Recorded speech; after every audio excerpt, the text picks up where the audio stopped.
অ্যাসোসিয়েশনের দার্জিলিং জেলা কর্মীদের নিয়ে আলোচনা।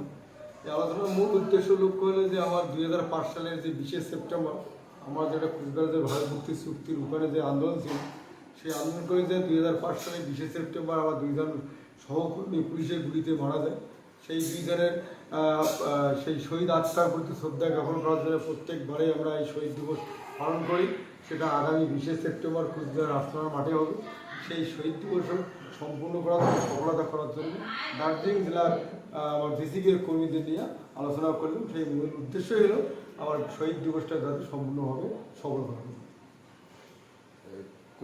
ভাষাটা নিয়ে আপনাদের যে রাজনৈতিক ভাষাটা আছে সেই ভাষাটা নিয়ে একাডেমি নিয়ে আপনারা কী বলেন? ভাষা নিয়ে তো আমার শুরু থেকে না ভাষা নিয়ে আমার আন্দোলন। আমার রাজবংশী ভাষা স্বতন্ত্র ভাষা। আজকে সেই আমার ভাষাটাকে রাজ্য স্তরে মান্যতা দেওয়ার পরে রাজবংশী ভাষাতে আমার দুশোটা রাজবংশী ভাষার স্বীকৃতি মান্যতা দিল।